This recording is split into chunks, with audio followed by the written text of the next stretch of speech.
Ok, alors j'ai pensé effectivement en prenant conseil auprès de Thierry aussi un sujet qui pouvait intéresser, qui pouvait interpeller, eh bien justement le lien qui relie notre peuple à Eretz Israël. Je voudrais qu'on essaye de comprendre parce qu'effectivement, a priori, et d'ailleurs beaucoup peut-être de nos frères, peut-être beaucoup de nos compatriotes juifs qui arrivent de n'importe où dans le monde, eh bien, en arrivant en Israël, peut avoir le sentiment qu'en réalité, de prime abord, il ne voit pas de changement essentiel entre le fait de vivre un judaïsme en dehors d'Eretz Israël et en Eretz Israël. Et puis d'autre part, eh bien, qu'en arrivant en Eretz Israël, à part un déplacement géographique, à part un passage de quelques heures de vol, a priori, qu'est-ce qu'il y a de si percutant, encore une fois, et qui rattache notre peuple à justement à cette terre, d'autant plus que je me permets d'insister sur un point extrêmement important. Dans toutes les civilisations, eh bien, nous avons une réalité, vous avez dans le Far West, mais aussi en Europe, sur le fait que une personne à titre privé, à titre isolé, vient s'installer sur un lopin de terre, et puis progressivement se développe un lien, un enracinement sur cette partie de la terre. Et nous voyons que quand il s'agit justement du peuple juif en tant que peuple, eh bien, son lien à la terre d'Israël est prédéterminé et mis en avant même de pénétrer, avant même de rentrer en Eretz Israël. Ce sera un détail qu'il faudra qu'on essaye peut-être aujourd'hui ou la prochaine fois d'essayer de percevoir et d'être sensibilisé. Je vous livre pour commencer un verset que nous trouvons dans un des 12 petits prophètes, dont l'expérience prophétique donc est moindre, qui s'appelle Chavakouk, et qui nous dit, comme vous l'avez, ma cour numéro 1, la source numéro 1, Amad veimoded eretz ra'a, veyater goim veipotzetsu are ad sachu gevaot olam, alichot olam lo. Et je ne voudrais pas m'attarder sur tout le verset, mais il y a une expression qui m'a particulièrement intéressé. D'abord, juste pour traduire rapidement ce que dit à peu près le verset, c'est-à-dire que l'idée que la terre, elle se tient à sa juste mesure, elle a vu, encore une fois, tout l'éparpillement des civilisations humaines, jusqu'aux plaines, encore une fois, qui sont présentes et qui construisent le monde. Et on voit Alichot Olam Lo, la manière dont eh bien, ce monde va être géré, Lamed Vav, c'est-à-dire selon lui, selon le Créateur. Donc on voit qu'on a une sorte comme ça d'équilibre. Eh bien, on l'avait un petit peu évoqué la dernière fois en parlant de l'hébraïsme, en parlant de Shem, Ham et Yefet, en montant en évidence le fait que chaque terre correspond à la civilisation, encore une fois, à laquelle elle lui est rattachée, comme Ham al-Sancho, donc il vivait en Afrique, mais cela laisse entendre un point supplémentaire au-delà de ce lien, encore une fois, indéfectible, qui convient psychologiquement du climat, au-delà de ce lien qui relie le peuple à, encore une fois, chaque peuplade à sa terre. Juste, je dis bonjour à monsieur Laurent, et j'espère que vous m'entendez. Bon, Hachem, je vois sur l'écran, ça y est. Donc voilà, on a juste à peine commencé pour évoquer d'abord un lien, encore une fois, d'une civilisation à l'égard de sa terre. Et je poursuis avec les commentaires du Metsudot. Le Metsudot David Makor numéro 2, justement sur Alichot Olam Lo, nous dit le Rav, Retzono Lomar, la volonté qu'on veut saisir à travers ce verset est la suivante. Zeu Aya, les fichiers Kol Molichet, ou Manigé Olam, Sarei Maala ve Sarei Mata, Ema Akol, Shelamakom Baruchu, la Asot Baem Kirtsono. Pour reprendre bien ce que je viens d'expliquer justement oralement, et vous le voyez dans l'explication de ce verset. Chaque civilisation, chaque empire, que ce soit encore une fois animé par un souffle national qui l'anime, ou par une réalité terrestre qui l'anime, encore une fois, chaque civilisation, là où elle va s'installer, là où elle va trouver place, alors que extérieurement parlant, eh bien, j'ai envie de dire, on a l'impression que c'est une réalité profondément subjective, c'est-à-dire on s'est installé un peu n'importe où. En réalité, tout cela est orienté et aiguillé par le Créateur lui-même, par la volonté du Créateur lui-même. Alichot lo, la manière dont Akadosh Baruch Hu gère son monde. Et en réalité, eh bien, cela signifie que le lien qui va rattacher telle frange de l'humanité à cette partie de la Terre prend sa source bien avant son installation sur la Terre. Va nous dire le Rashbi dans le Midrash, Rabbi Shimon Bar Yochai, Makor numéro 3. Akadosh Baruch Hu, Madad. Qu'est-ce que c'est que Madad? Madad, c'est mesurer. Ça, vous avez ici, donc Madad Akadosh Baruch Hu, il a mesuré scrupuleusement, je me permettrai une toute petite parenthèse, le terme que nous utilisons en français de mida, n'est-ce pas, la vertu, la qualité, est intimement rattaché, évidemment, sémantiquement, à cette notion de mesure. Un homme qui est dit vertueux en hébreu est un homme qui, en réalité, eh bien, j'ai envie de dire, est à la bonne mesure. On achète un vêtement, le vêtement, si effectivement il est trop grand ou trop petit, il ne sera pas à la bonne mesure, il ne sera pas à la bonne mida. Pour les plus anciens parmi nous, il y a un sketch de Fernand Reynaud, très ancien sur cette notion de costume, qui n'a rien à voir avec le sujet du cours, mais que je permets de rappeler ici. En tous les cas, cette idée du costume qui serait à la mesure. De la même manière, Akadosh Baruch Hu va mesurer scrupuleusement Kol Haarim, chaque montagne, Velo Matzahar, Shetinaten Bo et Torah. Et là, Sinaï. Ce n'est pas par hasard que la Torah a été justement donnée au Har Sinaï, c'est après avoir scrupuleusement quelle était la montagne qui convenait le mieux pour organiser cette rencontre entre le Créateur et sa créature d'Israël. Madad HaKadosh Baruch Hu, Kol Hayaron. Pareil, toutes les villes qui pourraient éventuellement être habilitées à construire en elles le Beth Amikdash. Kol Hayaron. Velo Matzahir, chez Ibane Beth Amikdash et la Yerushalayim. Et il n'a pas trouvé une seule ville, si ce n'est Yerushalayim. Il faut avoir en tête, dans un autre contexte, nous disent les Chachamim que quand Achashverosh a voulu la ville de Suse, la ville de Shushan, n'était pas la capitale de la Perse. Mais Alors, il y a quand il a voulu... Abraham Cohen, je ne sais pas qui c'est.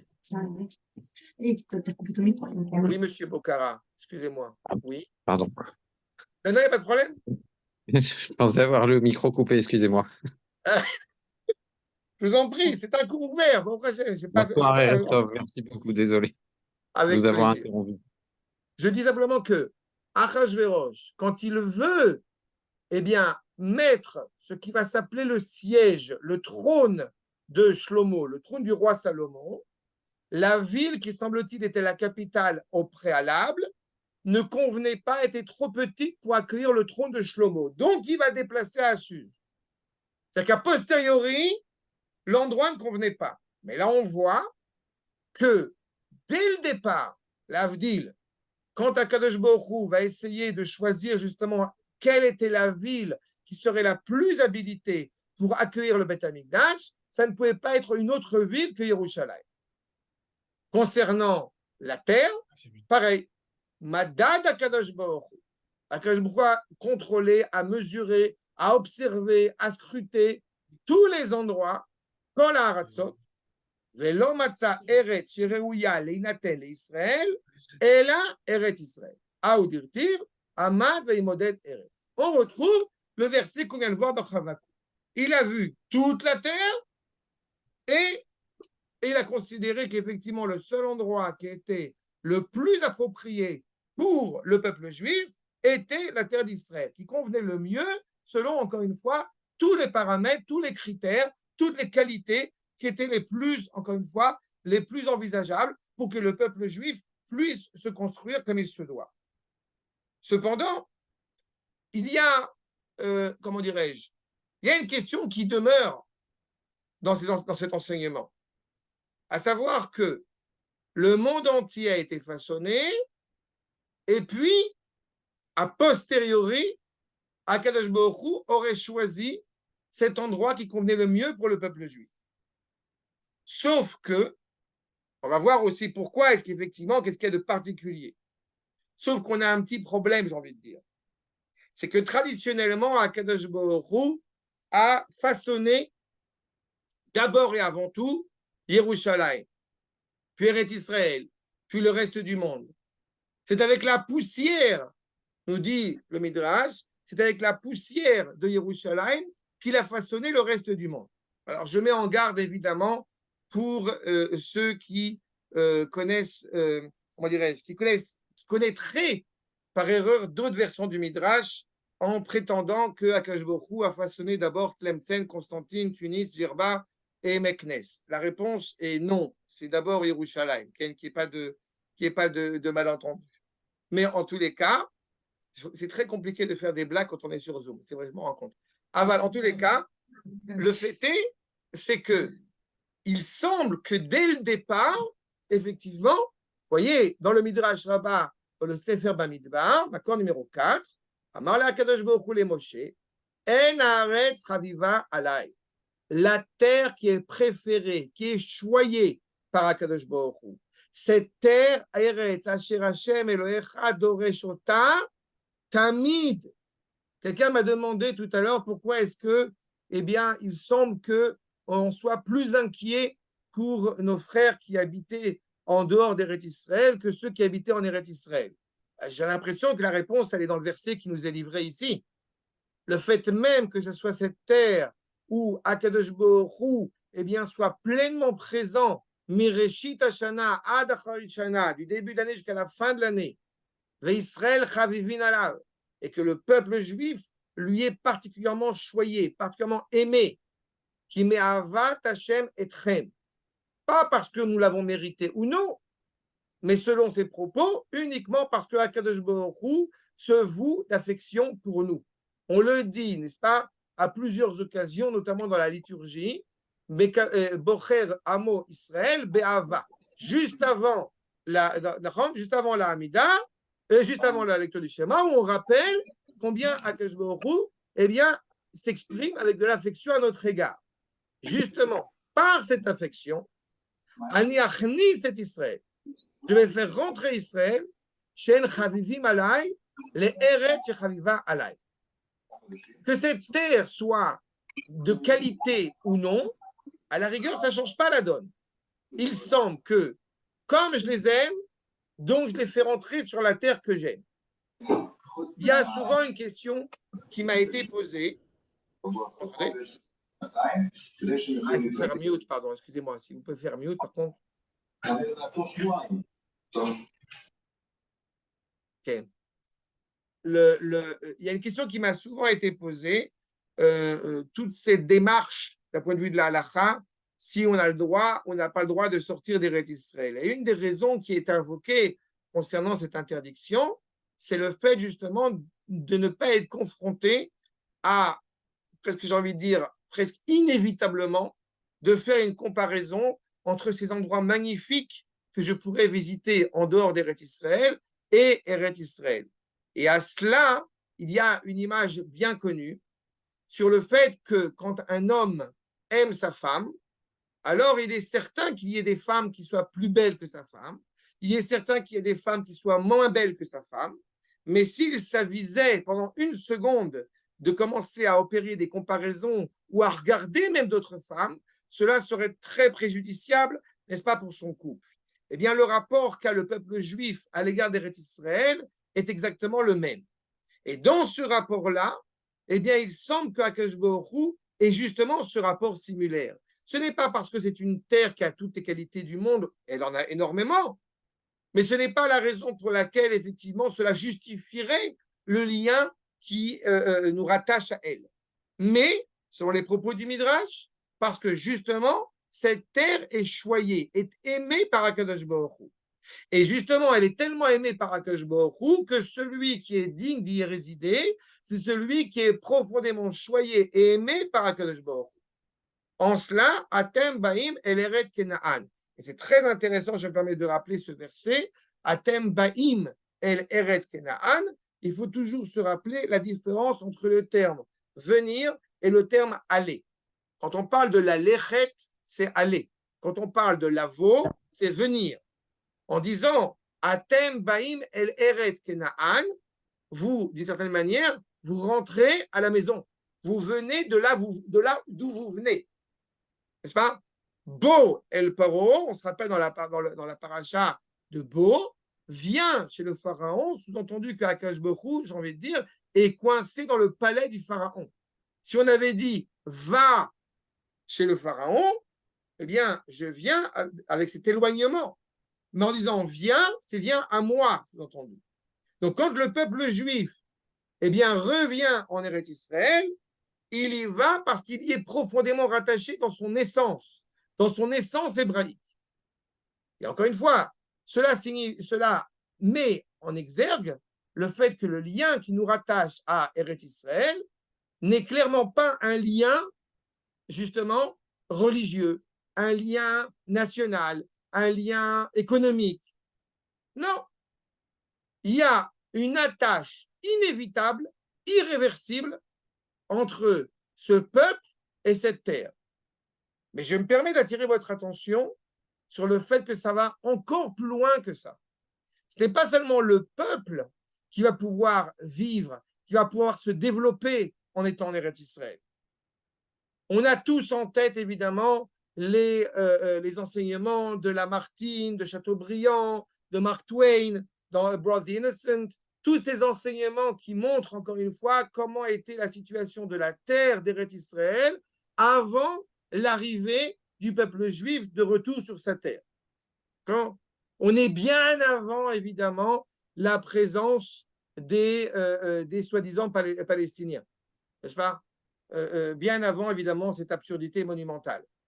On voit dans ces auteurs qui n'étaient pas juifs, bien évidemment, Lamartine, à ma connaissance, n'était pas séfarade, Aval, en tous les cas, on voit bien que leur témoignage montre la situation de désolation d'Eretz Israël. Pourquoi? Parce que justement, le peuple juif n'y est pas présent. Va nous enseigner le Rav Kook, un enseignement qui est connu et que, encore une fois, je vous soumets, qui est, une fois de plus, exceptionnel dans sa précision. Nous dit le Rav, Eretz Israël, Einena davar chitzoni, kinyan chitzoni laouma. Je dois venir en Eretz Israël parce que y a de l'antisémitisme. Non, nous dit le Rav Kook, c'est pas ça. J'aime ma femme parce qu'elle est ashkénaze, parce qu'elle fait bien le couscous, parce qu'elle est... Non, non, non. J'aime ma femme. C'est vrai aussi qu'elle est ashkénaze, qu'elle aime le couscous, c'est pas la question. Mais j'aime ma femme. Elle aime bien le couscous? Oui. J'attendais. J'aime ma femme parce que j'aime ma femme. C'est exactement la problématique. Eretz Israël einena davar chitzoni. La terre d'Israël n'est pas une acquisition extérieure à nous. Kinyan chitzoni laouma, une sorte d'acquisition à laquelle, encore une fois, il y a une sorte même de moyen. רק בתור אמצעי למטרה של התאגדות הכללית והחזקה הקיומית החומרי או אפילו הרוחני. C'est important d'avoir Eretz Israël. Pourquoi? Parce qu'on va pouvoir y vivre en sécurité, parce que c'est une terre de refuge, parce que je vais pouvoir y faire ma religion comme je veux. Non, tout ça, c'est acheté. Tout ça, c'est faux. Rav Merila, mais une terre de refuge, c'est pas une bonne terre, une terre de refuge. D'autant plus, mais ce n'est pas la raison. Oui, mais certains voudraient, encore une fois, c'est ce que je viens de dire, certains voudraient y voir la terre d'exil, la terre où on va pouvoir se réfugier, comme je l'ai dit, pour des raisons spirituelles, pour des raisons économiques, pour des raisons politiques. Te dit le Rav Kook, c'est pas ça. C'est pas ça la terre d'Israël.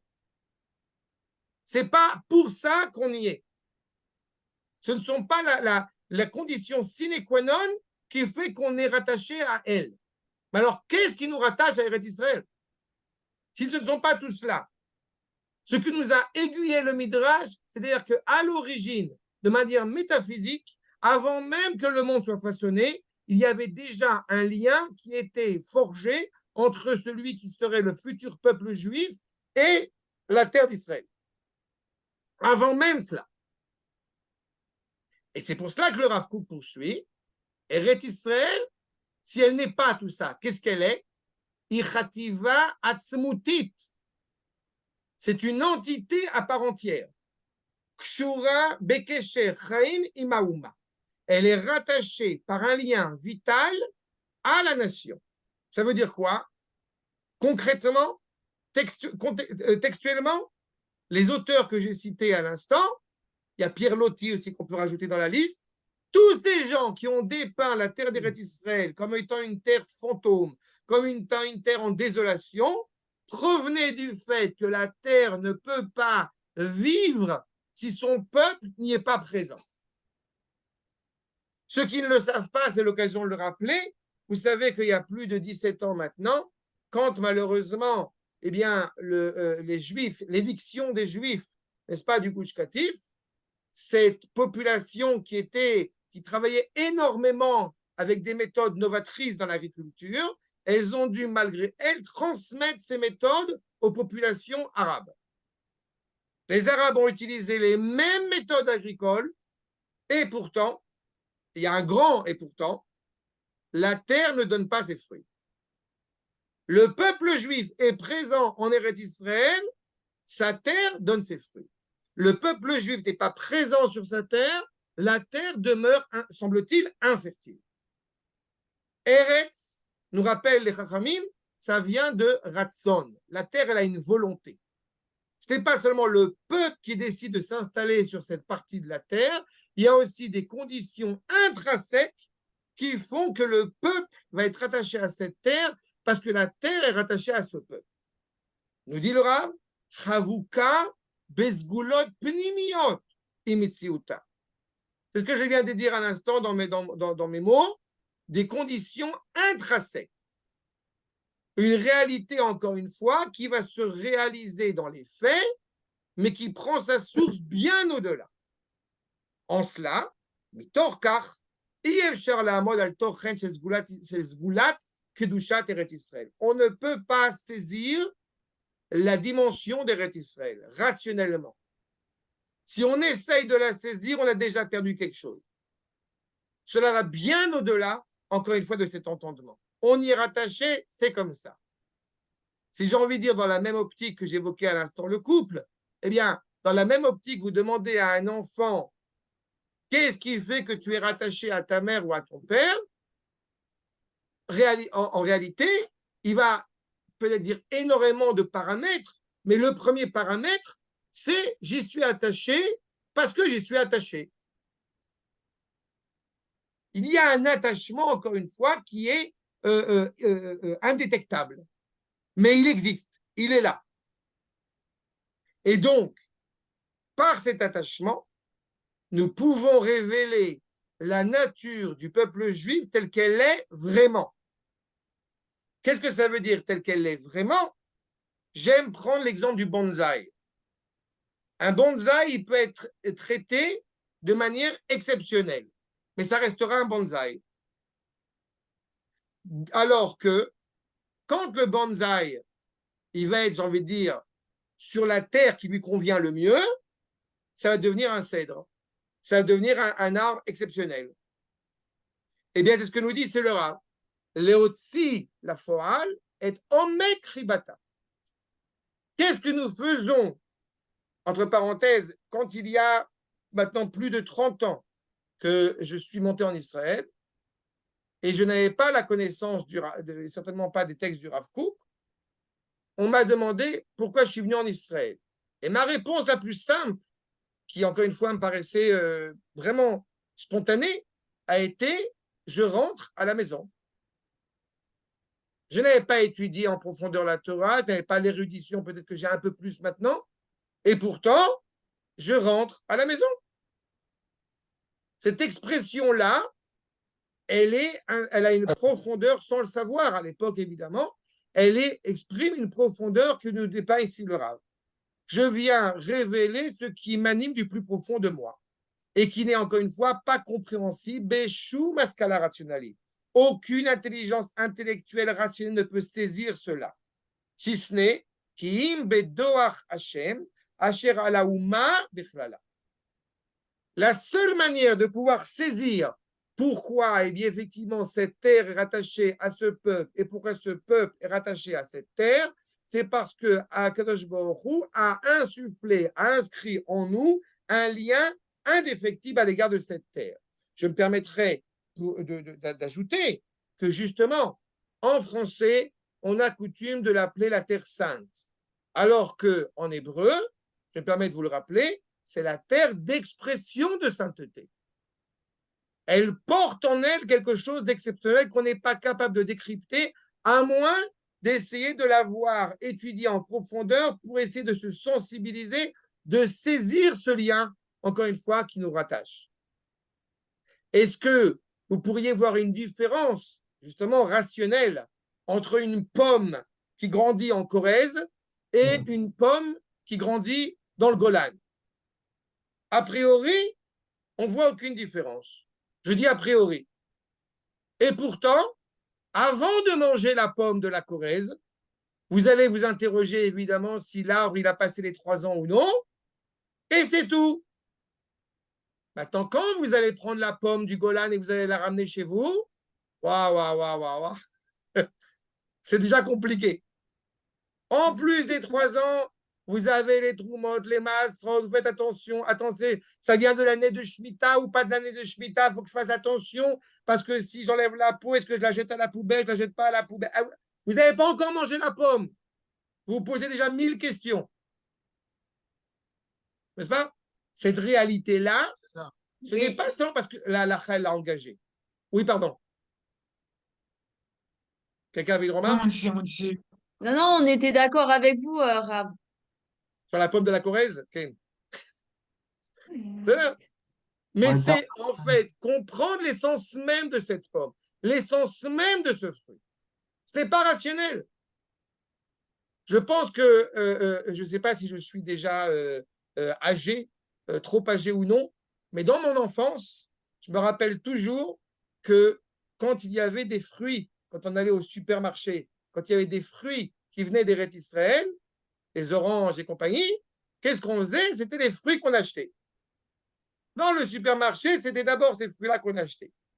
Dans ma plus tendre enfance, quand je venais en Israël en vacances, et de nouveau, je n'ai pas la prétention d'avoir des parents justement érudits, spécialement, et ce n'est pas du tout méprisant de ma part de dire ça, et pourtant, quand on allait sur la tombe de mes grands-parents, et on revenait d'Israël avec de la poussière, avec du sable d'Eretz Israël, pour le mettre sur la tombe de mes grands-parents. Est-ce que vous trouvez ça rationnel? Il n'y a rien de rationnel là-dedans. Et pourtant, c'est vrai. Alors, pendant longtemps, j'ai cru que j'étais le seul extraterrestre qui faisait un truc pareil, jusqu'au moment où j'ai découvert qu'on était quelques-uns à le faire. D'accord? Que ce soit sur le cimetière de Pantin ou le cimetière de Bagneux.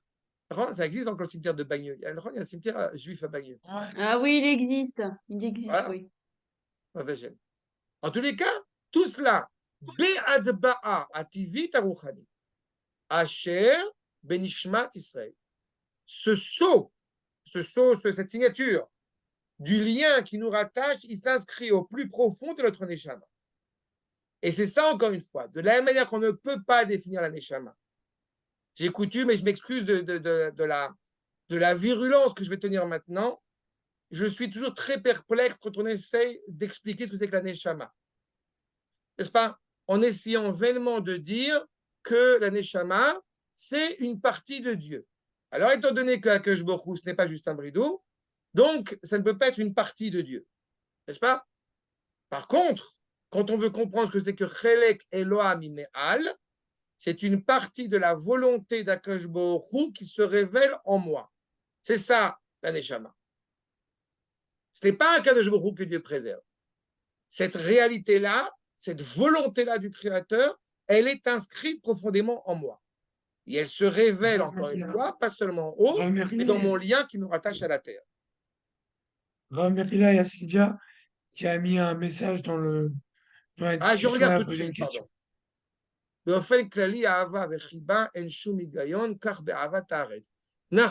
Vous avez tout à fait raison, mais j'ajouterai cependant que la notion de Ahava et de Chiba sont aussi deux termes qui sont distincts. Pourquoi? Parce que dans la Hava, on croit souvent que la Hava, c'est quelque chose d'émotionnel. Alors qu'en réalité, dans justement, il ne s'agit pas, en hébreu, on pourrait parler de rigouche. Il ne s'agit pas seulement d'un sentiment. On pourrait se dire, encore une fois, je suis admiratif de la beauté de cette terre. Ça, ce serait le regard subjectif.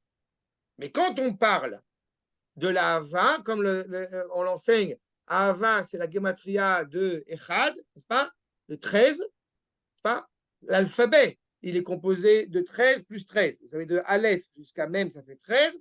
De Mem jusqu'à Taf, ça fait 13. Ça, ensemble, ça fait 26. Évidemment, un pur hasard qui rappelle le nom d'Akadosh Baruch Hu. Mais ce qui est important, c'est que la notion d'amour, c'est la notion justement d'union, d'unité. Et ce n'est pas seulement qu'émotionnel. Ça veut dire que ça prend sa source au plus profond de moi, mais qui va s'exprimer aussi de manière rationnelle. Seulement, son origine n'est pas rationnelle. Alors que quand on parle de chiba, on parle d'un sentiment affectueux.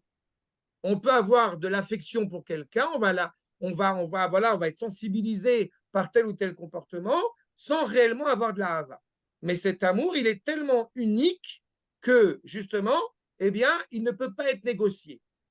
Quand on parle de l'amour qui nous rattache à Kadosh Baruch Hu, de la même manière, on ne peut pas obliger quelqu'un à aimer, à moins qu'il y soit déjà intimement rattaché.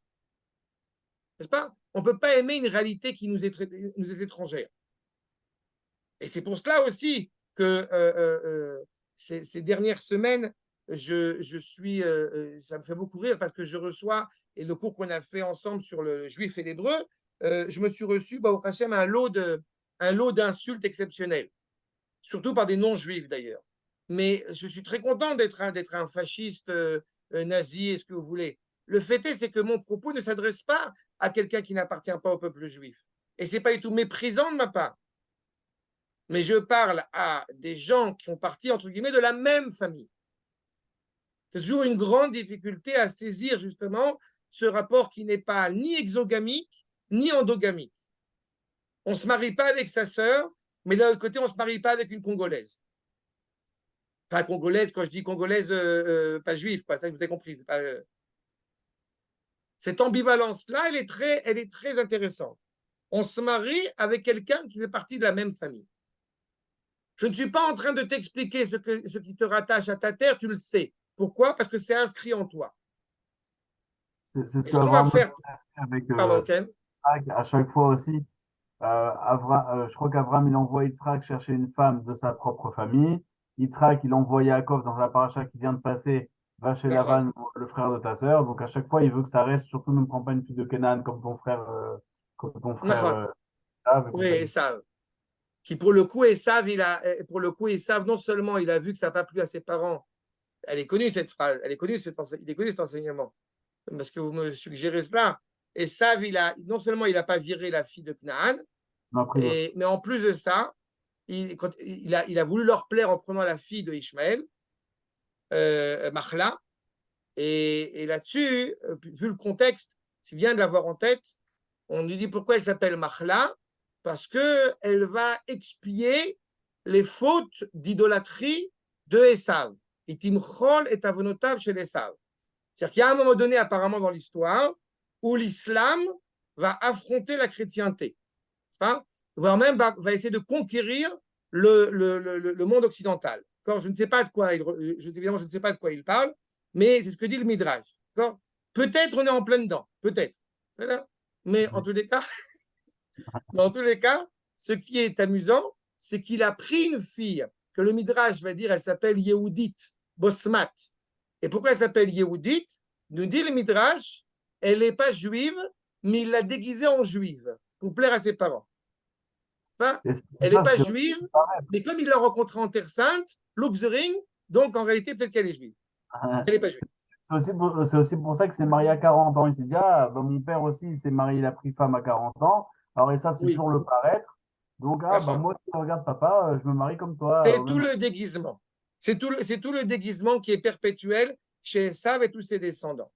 Que ce soit au Vatican ou, comme je vous rappelle, le nom moins célèbre quand il y a, vous savez, quand justement César propose à Don Salus, il lui demande de faire vœu de chasteté, etc. Vous savez de quoi je parle, dans la folie des grandeurs. À De Funès, on lui demande vœu de chasteté, et quand on lui dit vœu de pauvreté, il dit ah non, sire, pas vœu de pauvreté.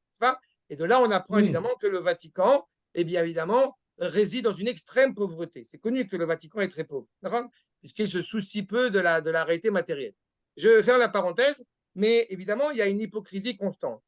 Dans cette tradition juive, il y a un lien indéfectible qui nous rattache, encore une fois, à notre terre. Et effectivement, on peut avoir, pour reprendre votre remarque, on peut avoir quelqu'un comme Eliezer, qui a beau être le fils de Nimrod, qui a beau s'être élevé au niveau de ses vertus grâce à Abraham Avinu, il n'en demeure pas moins qu'il ne fait pas partie de la famille. La famille hébraïque qui va descendre en Égypte, et dont on avait rappelé la dernière fois, dont va sortir un peuple. Mais ce peuple y est rattaché intimement. Il sort d'Égypte pour retrouver Eretz Avotenu, la terre de nos pères. Et encore une fois, Isholechet et Kavea, Betzvaim Tiviim. On a des signes naturels, la manière dont encore une fois, dont on y réside, tout cela dans l'ordre naturel des choses. Argasha et Argasha Bria, qui est un sentiment justement sain, S-A-I-N. Ou Mizrachat Izrichata Eliona Alpiota Midash Ruach HaKodesh Eliona. La terre d'où puis justement est puisée la prophétie, le souffle animé par la sainteté. La terre, comme on a dit dans le Midrash, où Akadosh Baruch Hu y réside tout le temps, et cette terre où Akadosh Baruch Hu peut s'exprimer avec le peuple juif, où le peuple juif peut exprimer cette parole divine. Donc automatiquement, cela renforce un élan vital qui remplit le cœur, encore une fois, d'Israël et par Israël de l'humanité.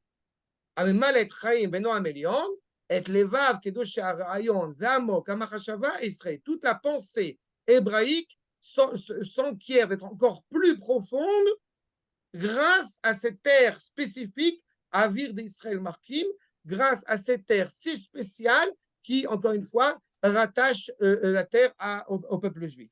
Vous pourriez m'objecter en me disant, mais quand même, on voit énormément de chachamim qui ont perduré en dehors d'Eretz Israël. Mais imaginez-vous si ces mêmes maîtres avaient été en Eretz Israël, avec leur grandeur. César avait pu, et puis même, il y en a même qui disent qu'on n'a pas encore parti en Israël, que c'est pas encore le moment. Je ne suis pas d'accord avec ce postulat, d'autant plus que tu as deux Talmidei Chachamim, qui ne sont pas très connus. Il y en a un, il s'appelle le Gaon de Vilna, l'autre s'appelle le Baal Shem Tov, qui ont dit de ça il y a plus de 200 ans, voire 300 ans, qu'il était temps de revenir en Eretz Israël. Le Gaon de Vilna dans Kol HaTor et un des élèves fameux du Baal Shem Tov, le Rav Menachem Mendel de Vitebsk, qui a démontré que la Géoula était déjà en chemin.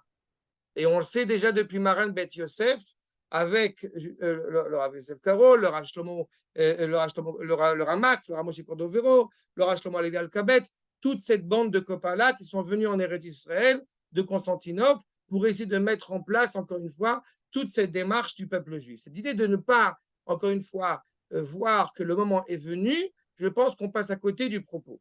En réalité, je pense qu'il est constamment temps de revenir en Eretz Israël. Il a toujours été temps de revenir en Eretz Israël. Au contraire, on est parti en exil pour justement ne pas être à l'aise en dehors d'Eretz Israël, pour avoir envie de revenir à la maison.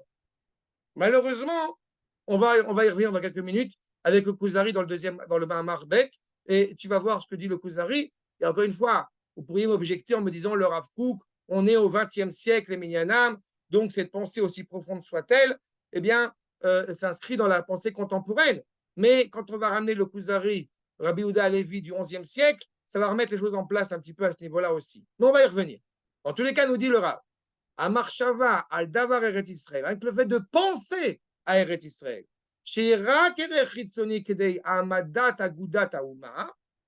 de penser qu'il est nécessaire d'avoir une nation, d'avoir une terre, juste pour réunir notre nation,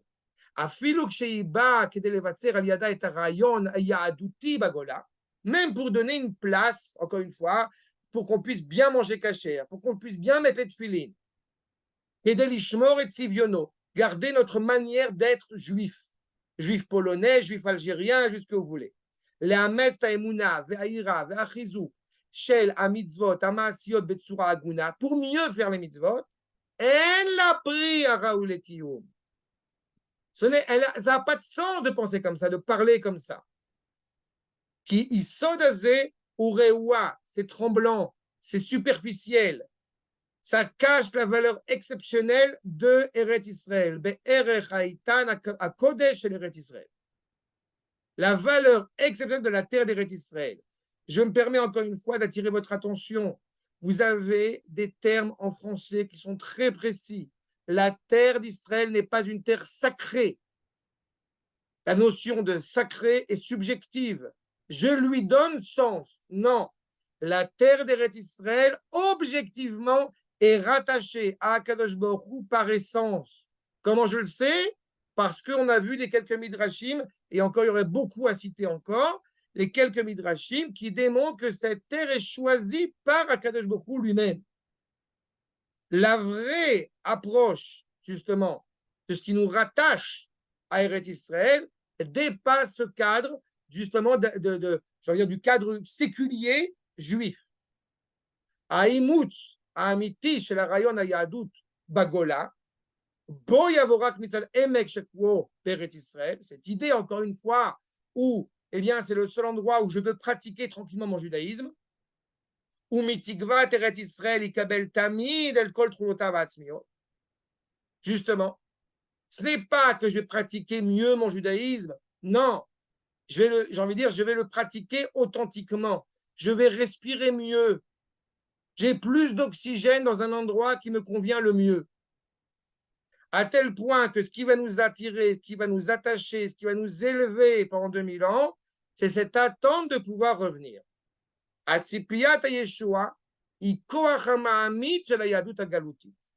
Le seul espoir que j'ai durant la période de ces 2000 ans qui se sont écoulés, de cette période d'exil, c'est de savoir qu'un jour je vais revenir en Eretz Israël. Alors que le judaïsme qui est vécu en Eretz Israël, à Yahadut chez l'Eretz Israël, on me demandait tout à l'heure pourquoi je me sens, alors que nous avons des drames, et bien évidemment, et pourquoi est-ce qu'on peut se sentir aussi cohérent en étant en Eretz Israël? Parce que nous vivons le peuple juif, l'histoire du peuple juif au présent.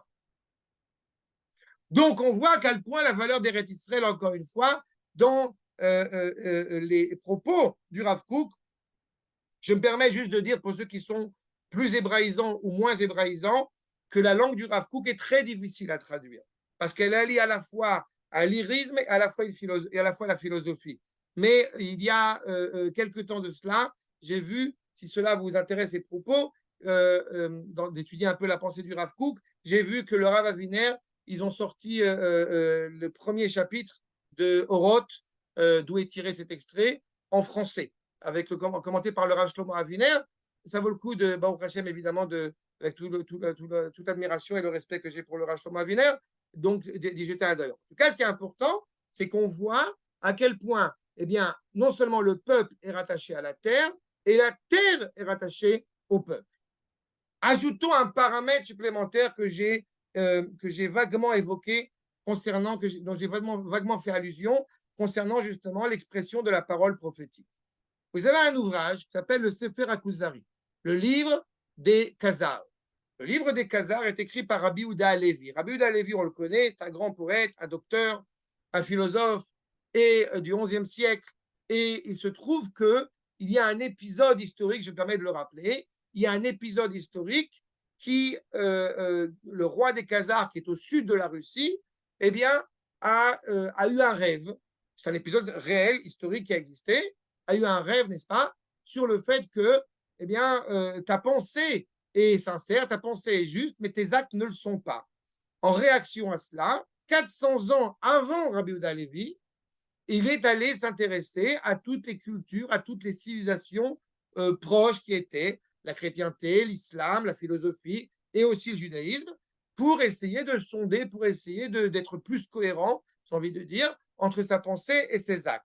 Et a priori, en n'émettant pas le souhait de venir voir le judaïsme de prime abord, vu l'état de délabrement l'état de désolation dans lequel il était, il a préféré aller voir la philosophie, puis la chrétienté, puis l'islam. Il est, malgré lui, allé voir le judaïsme pour finir par se convertir lui et convertir tout son peuple. Malheureusement, une grande partie, semble-t-il, après cet épisode, a été massacrée par les Mongols qui sont arrivés, n'est-ce pas, du nord pour les conquérir et pour les tuer. Mais en tous les cas, nous avons eu un État juif premier indépendant au XIe siècle en dehors d'Eretz Israël. Le fait est, c'est que 400 ans après, Rabbi Yehuda Halevi reprend cet épisode, mais s'en sert pour faire une stratégie, j'ai envie de dire, littéraire et philosophique, et entame un dialogue, fait un dialogue un peu imaginaire, mais basé sur quelque chose de vrai, justement entre ce roi des Khazars et puis eh bien, les différents intervenants, un philosophe, comme je l'ai expliqué, chrétien, musulman, etc., puis le Chaver, puis le Chacham, le Rav, et effectivement, en lui soumettant un certain nombre de questions. Et dans le deuxième, c'est un livre qui est composé de 5 articles, de 5 chapitres, et dans ce deuxième chapitre, il y a un passage qui m'intéresse particulièrement par rapport au sujet qui nous occupe. En l'occurrence, eh bien, le Kuzari dit « Masha Amarta, Ama Eloa, Gvar Nidbarerem » J'ai compris, encore une fois, le fait qu'il y ait un peuple qui soit particulièrement rattaché à Akadosh Baruch Hu. Ok, je l'ai saisi, j'ai bien compris. Cependant, Masha Amarta, Be'eretz Eloa, la terre de Dieu.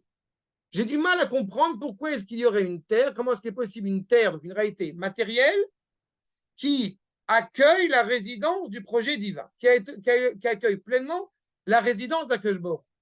Réponse du Chaver. En kol koshi lekabel et ha'anacha. Il n'y a aucune difficulté à accepter cela. Le fait qu'il y ait une terre qui est Eretz Achat Nityachda Bedavar Mikol Mishar Kol Haratzot. Qui est une terre qui porte en elle le sceau de toute la terre. Je vais le dire autrement, on risque de vous choquer une seconde.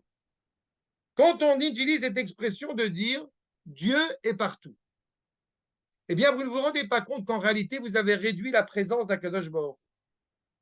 Alors qu'en disant que Dieu n'est présent que à Yerushalayim, en Eretz Israël, de manière plus globale, eh bien, en réalité, je n'ai pas réduit la présence d'Akadosh Baruch Hu. Ce qui semble contradictoire. Pourquoi? Parce qu'en ayant dit que Dieu est présent partout, dans notre esprit, consciemment ou inconsciemment, on l'a réduit dans une réalité limitée parce que l'esprit humain est incapable d'imaginer la présence d'Akadosh Baruch Hu en deçà de cela. Alors qu'en disant que Akadosh Baruch Hu est bien présent au-delà de tout ce que je peux imaginer, justement, et que par conséquent, il s'est choisi un endroit où il souhaite résider, à savoir Eretz Israël. C'est clair cette nuance?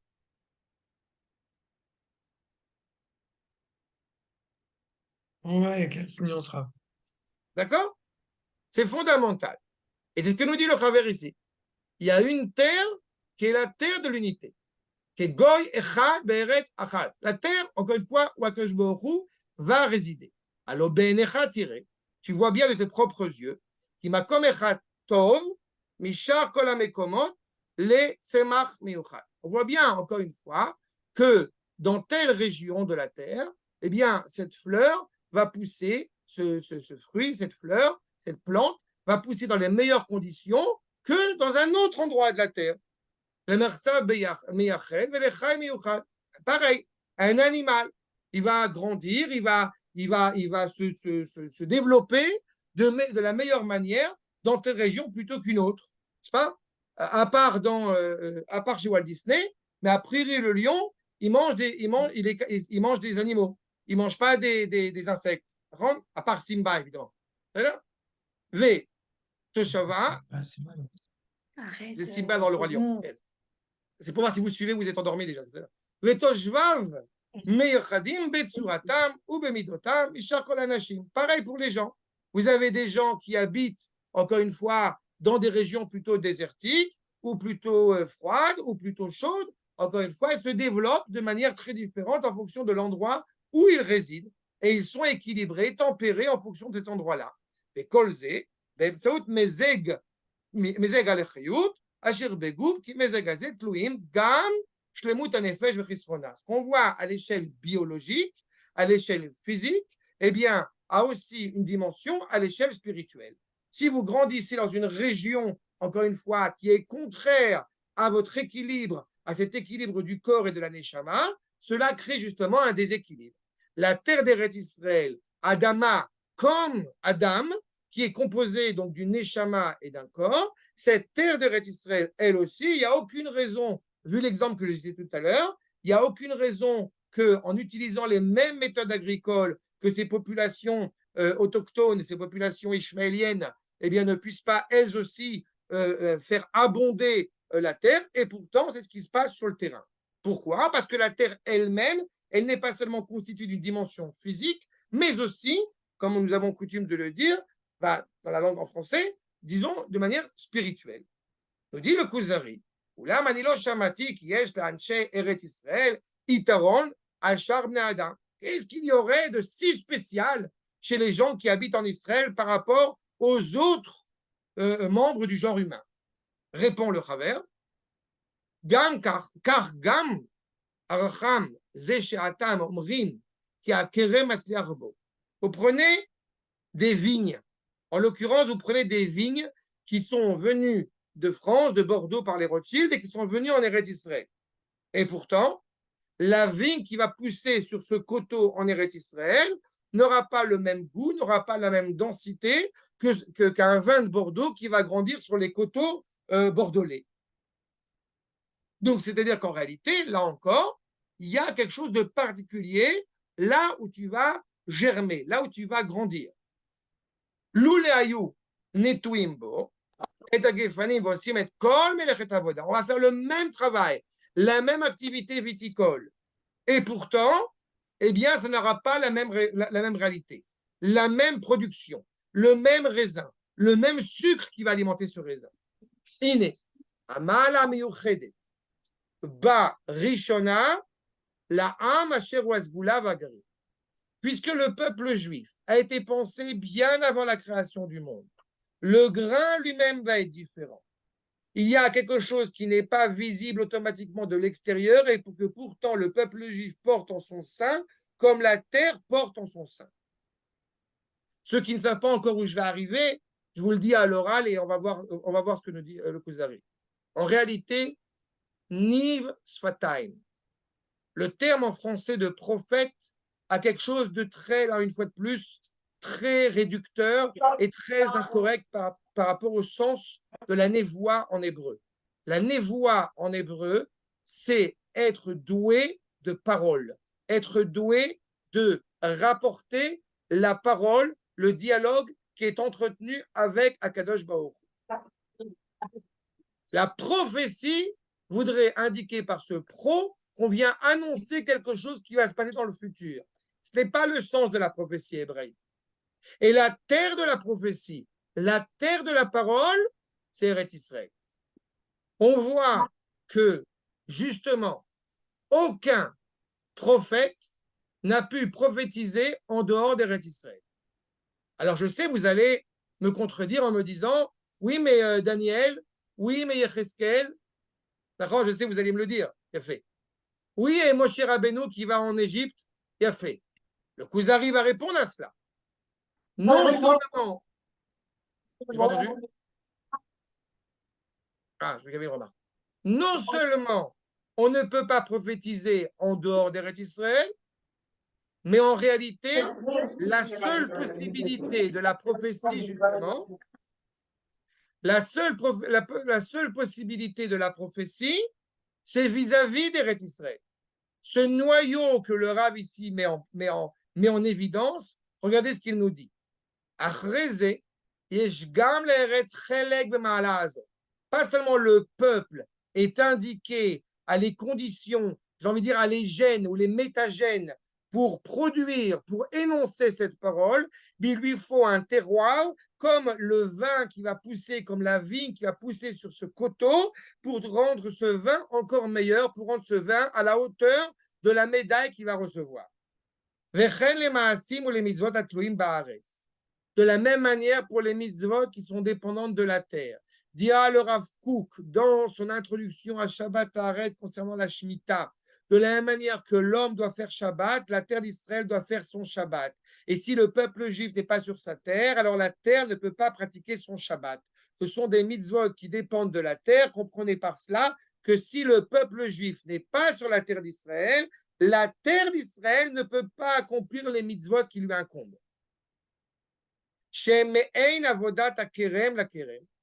justement ce travail de la vigne. Oulam,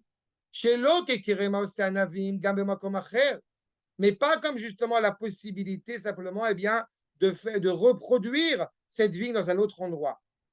Non. On ne peut pas se rattacher à Akadosh Baruch Hu si ce n'est sur cette terre. Et quand je dis se rattacher à Akadosh Baruch Hu, ça passe par tout ce qui anime mon élan vital. De manger, à dormir, à mettre les tefilines, à partir à l'armée, à jouer au football, si vous voulez. Tout ce qui va me définir en tant qu'être à la hauteur, encore une fois, de cette appartenance hébraïque, ne peut pas se réaliser pleinement, sereinement, si ce n'est, j'ai envie de dire, si ce n'est chez moi. Il y a une plaisanterie bien connue que vous connaissez certainement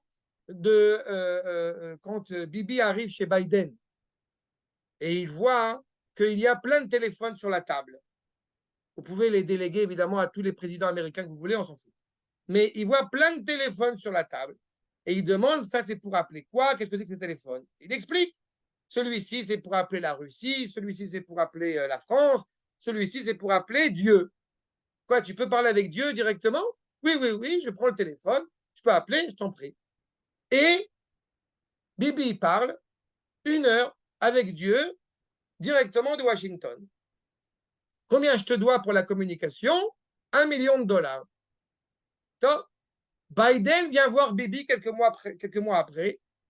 Et pareil, on voit les téléphones sur la table. Et alors, ça c'est pour appeler qui? Ben, ça c'est la Russie, ça c'est quand je t'appelle, ça c'est la France. Et ça, c'est Akadosh Baruch Hu. Ah, toi aussi, tu peux parler avec Dieu? Oui, je t'en prie. Biden appelle et il parle 1 journée, 2 jours, 3 jours, 1 semaine. 1 semaine, il parle avec Akadosh Baruch Hu au téléphone. Et alors, il lui dit, OK, combien je te dois? Tu me dois 1 shekel. C'est tout? Moi, je t'ai demandé $1 million et toi, tu me demandes 1 shekel? Oui, mais si, c'est une conversation locale. C'est exactement cela. On est sur la terre où le dialogue entre le créateur et la créature s'opère de manière la plus directe, la plus optimale, la plus fonctionnelle qui soit. Ça m'a toujours marqué cette idée de partir à Ouman quand on habite en Eretz Israël et que quand on arrive à Ouman, dans quelle direction on prie? Vers Eretz Israël. Donc, à quoi ça sert de partir à Ouman alors que tu es en Eretz Israël? Donc, conclusion, il vaut mieux rester en Eretz Israël. Vous pouvez dire Ouman ou Brooklyn ou Tlemcen ou ce que vous voulez. Ou le 717 pour les travail. Voilà. Mais tu te tournes automatiquement vers Yerushalayim. Donc pourquoi aller faire, comment s'appelait-il? Shra.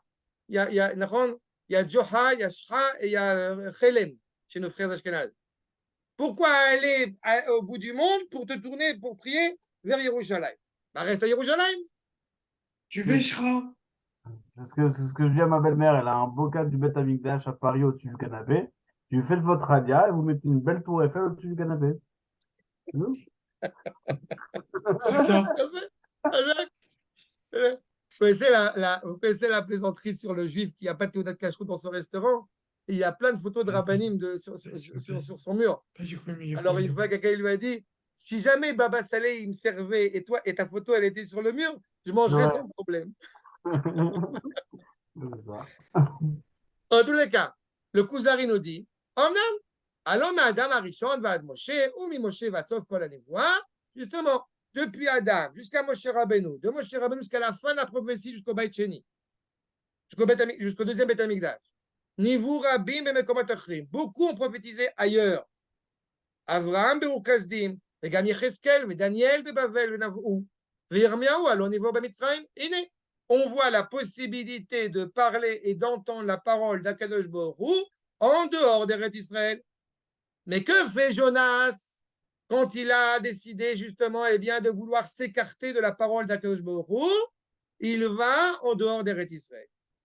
Pour ne pas entendre la parole prophétique, il sort d'Eretz Israël. C'est ce que nous dit le Chaver. Kol mishenit nava, tout celui qui a prophétisé, qui a propagé la parole d'Akadosh Baruch Hu, n'a pu le faire que qui im beretz azot o bavura, ou pour elle. On veut pleinement, on le dit tous les jours, les taken malchut shaddai. On veut que la parole d'Akadosh Baruch Hu soit pleinement réparée, soit pleinement accomplie dans ce monde. Pour ce faire, pour que Akadosh Baruch Hu puisse s'exprimer pleinement, il faut que nous puissions être aptes à recevoir la parole. Comme j'aime le citer, le Sfat Emet, qui rappelle que Kli, le réceptacle, l'ustensile, Kli, c'est quoi? Kohen, Lévi, Israël. Il faut qu'on soit, pour qu'on puisse être pleinement le réceptacle à entendre cette parole, cela ne peut se faire que sur la terre qui est appropriée pour recevoir cette parole et pour la retransmettre. Car Zacha Avraham le Nevuato, Arishona. C'est ainsi qu'Avraham Avinu, effectivement, a reçu sa première prophétie, quand Akadosh Baruch Hu lui a ordonné, n'est-ce pas, qu'Asher Tziva l'Alechet El Haaretz Hazot, et Yecheskel et Daniel, Bavura Nevu. Et de la même manière pour Yecheskel et pour Daniel, qui ont commencé à prophétiser en Eretz Israël, et même quand ils ont continué à prophétiser en dehors d'Eretz Israël, cela n'avait qu'un seul objectif, à savoir de revenir en Eretz Israël. C'est clair? C'est la première partie du cours. Nous aurons Bezrat Hashem une deuxième partie dans 15 jours, si vous êtes d'accord. Et je vous écoute si vous avez des questions ou des remarques. Bechavod.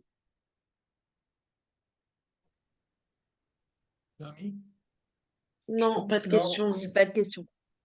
Ça va, c'est clair? Ouais. Très clair. Eh bien, je vous remercie sincèrement. Et portez bien. Merci à vous. Et Chazak Obaor, merci beaucoup. Ça fait plaisir d'avoir des gens. Voilà, on continue à étudier la Torah ensemble. Bezrat Hashem. À dans 15 jours. Shalom, shalom. Merci beaucoup. Merci beaucoup. Merci beaucoup.